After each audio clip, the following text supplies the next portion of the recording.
Welcome to livingpianos.com. I'm Robert Estrin. Today is a really valuable show for you.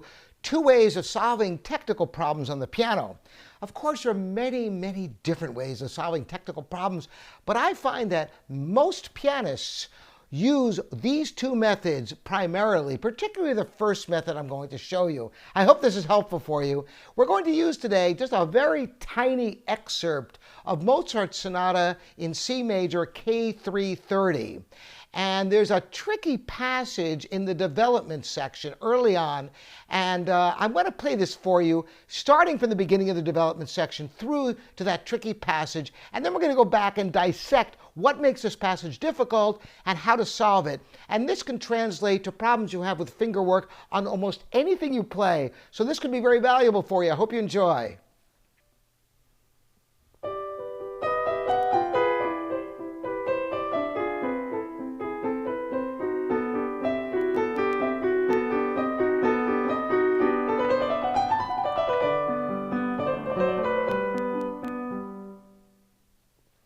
That's the passage. You probably heard it right at the end. It's this one.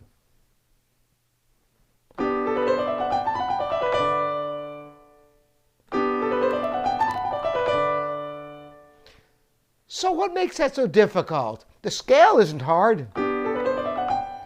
But starting right here, look what's going on in the right hand.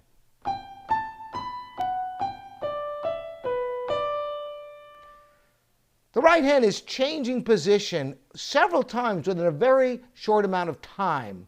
The scale isn't hard because if you practice your scales, you've got them in your back pocket. Starting right here, though, and then you've got to move the 4th finger over E. So one of the primary ways of practicing, and I think all serious pianists practice this way. As a matter of fact, you might hear in the distance my wife is practicing the flute, and she practices this way also. So this isn't even just for pianists, and that is, you notice my metronome sitting here, progressive metronome speeds. It is the lifeblood of serious piano practice, and indeed all instruments. So if you're having trouble with that passage, you start at a speed at which you can play it with total security as many times as it takes in order to be able to play it fluently and easily. Starting very slowly, like 60, for example. And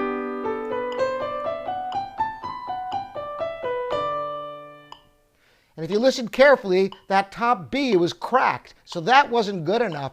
I not only have to be able to play it reliably, I have to feel comfortable. You want to feel like you can just do it without even thinking. It just comes out time after time before you ever raise the metronome at all. So let's try that again.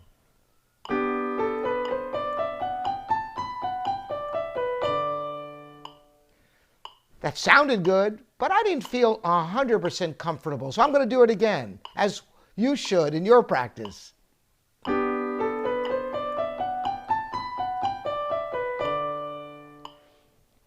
I'm going to try to relax my shoulders as I play so I can do this in context, not just the one little section here, but I'm going to try to really be relaxed and make it come out just as well.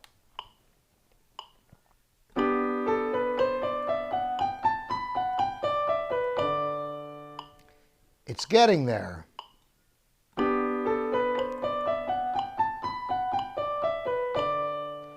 I felt it was slightly rushing. It wasn't dead on the beat.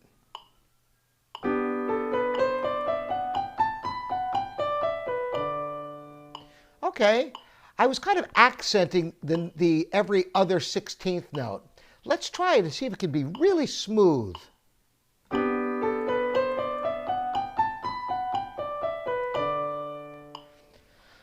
So at first you might be thinking note groups, but you want to make it a total fluid line before ever raising that metronome at all. So I'm not satisfied yet.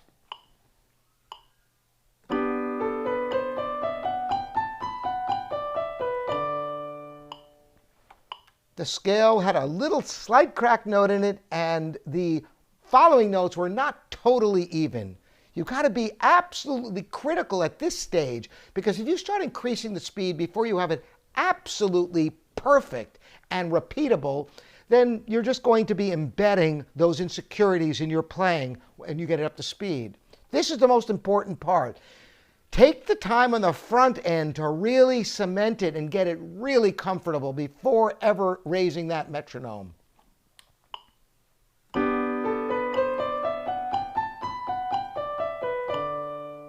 That one felt pretty good.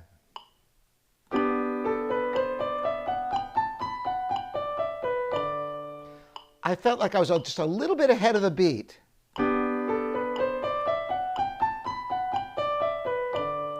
I released a quarter note too soon in the left hand that time.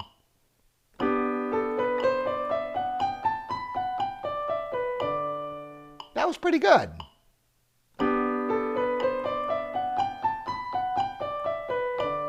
I still feel like I'm riding ahead of the beat, just ever so slightly.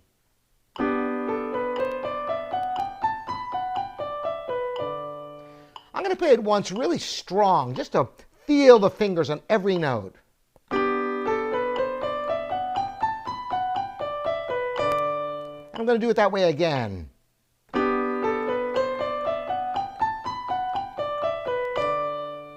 Now in a more fluid manner with the fingers closer to the keys.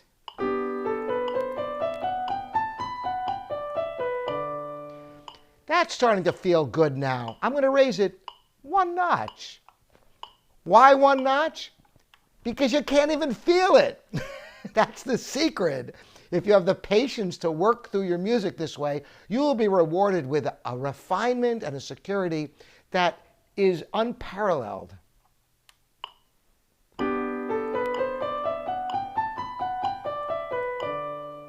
Once again, it was just a little bit hurried.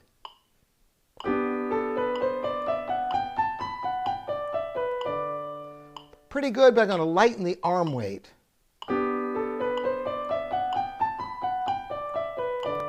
Did you hear that one? It was not even. The G went to the A just a little bit soon.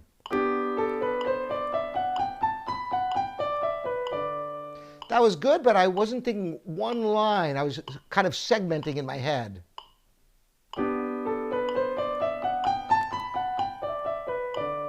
The D was cracked ever so slightly.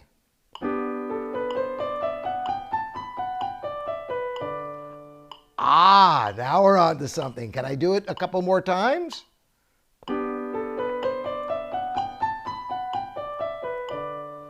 That one I liked.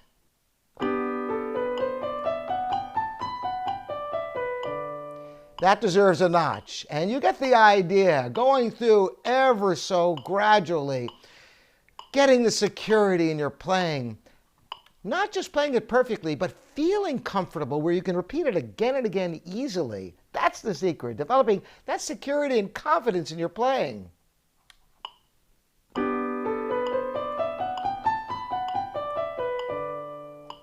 That gets a notch.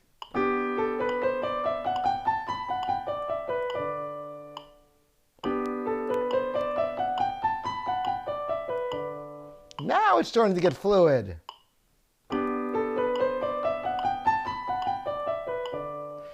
Now, I could go through all these metronome speeds, but I just wanted to show you what it takes. And I guarantee you spend the 15 minutes, the 10 or 15 minutes it takes to get it up to speed this way, and you will be richly rewarded.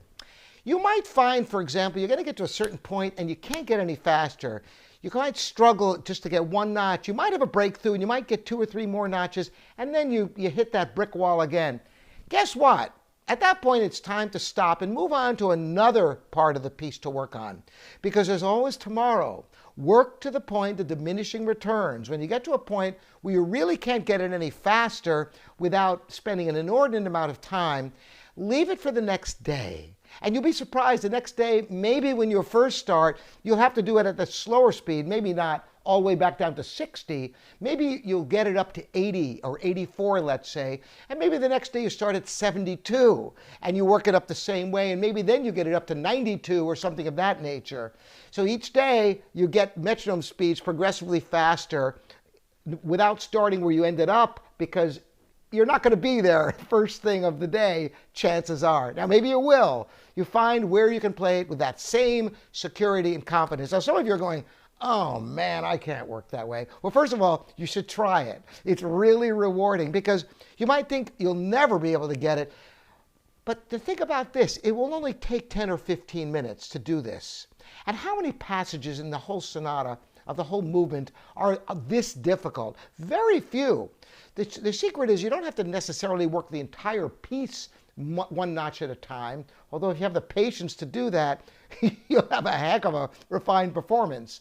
But certainly key sections. And of course, you'll have to work on larger units than just this tiny snippet. You have to put it into context, which I've talked about a great deal. So after this, you might go back a few measures or even go back to the beginning of the development section like I did when I first played it for you today. So that's one way of practicing. Is there another way? Yes, there's another way that's diametrically opposed to this. It's completely different. And I love working this way. It's sometimes a tremendous time saver. So you don't have to go through the tedium of metronome speeds. Sometimes you can just find where the place that you can't play up to speed. Maybe you can play almost all those notes up to speed, except there's 2 or 3 places where you can't get from one note to the next fast enough. If you can isolate those 2 or 3 places, you've got the whole passage without having to go through the entire thing methodically this way. Let me show you what I mean. So, of course, the scale is easy. So hopefully you can do that. If you can play your G major scale in 1 octave, you've got it, right? But it's more than that, because normally when you play the scale, you're going to end with the hands, the fingers over the next keys. But here, you want to end with the 4th finger over the A and the 2nd finger over the F sharp. So you need to practice that.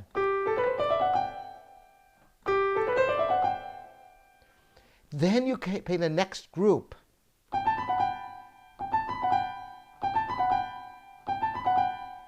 Then you put them together. Now, you might not be able to put them together. You can try. But chances are, if you've never played it, you're going to have trouble with that. So instead, play just up to that 2nd note group and don't play it yet.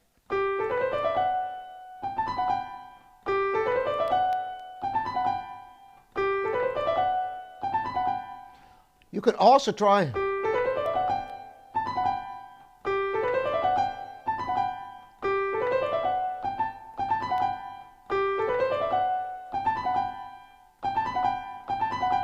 So get just those few notes fluid and comfortable up to tempo. If you can't do that, just do this.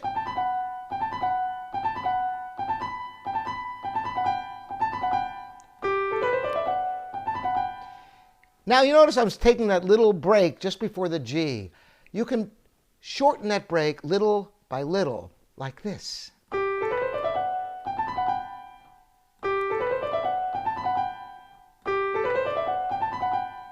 Now, you get to a point where that break is so short that it's rhythmically imperceptible.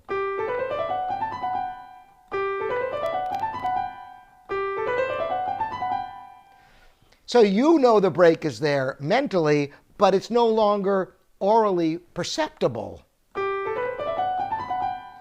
It just gives you that moment to relax because you practice relaxing at that point by stopping on that F sharp in a totally relaxed manner, ready for. Then you have the next group.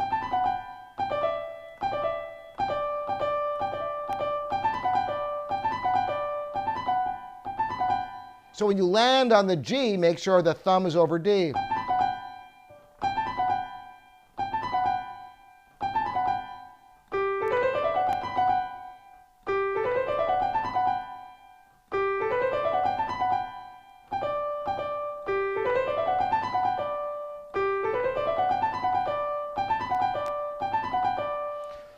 You see how you can work through little snippet by little snippet.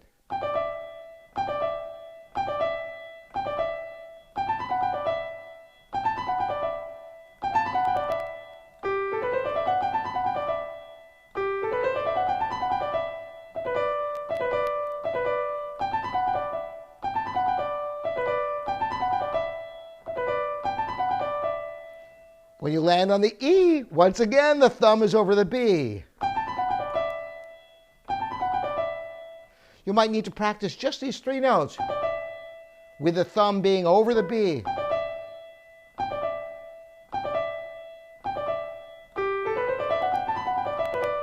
And there it is. So I've shown you 2 entirely different ways of solving technical problems. The great thing is you can alternate between them. Sometimes one method will work just like that. You'll be able to just bounce through metronome speeds, get security, go to the next speed, the next speed. In 10 minutes, you got the whole passage solved. Another time, you can work this way and find that, oh my gosh, I can play almost all of it. And you find exactly where you can't quite play it up to speed. And then you work on just those note groups, putting the note groups together. So these are 2 incredibly valuable techniques for solving any technical problems you have on the piano. It can be approached either by using progressive metronome speeds. Remember, when doing progressive metronome speeds, be absolutely, totally secure at the slowest possible speed that you can gain that level of security and confidence and repeatability first. Then each metronome speed, strive for that same level of comfort and speed, taking it to the point of diminishing returns, trying to edge a little bit further. When you are working way too long just to get 1 notch, leave it for the next day. And the other thing is, maybe, just maybe, there's just a couple of little snippets that you can master, and it will solve your problem by stopping just before, being relaxed on the key, and being over the next keys. Those are 2 methods. I would love to hear from you to see how they work for you. I use these 2 practice techniques incessantly in my practice, and I'm sure a lot of other pianists do. Love to hear from all of you. Again, I'm Robert Estrin here at livingpianos.com, your online piano resource. Thanks so much for joining me, and Patreon followers, thanks for the great questions. I'm always making videos for you. We'll see you next time. Again, I'm Robert Estrin, livingpianos.com. See you again.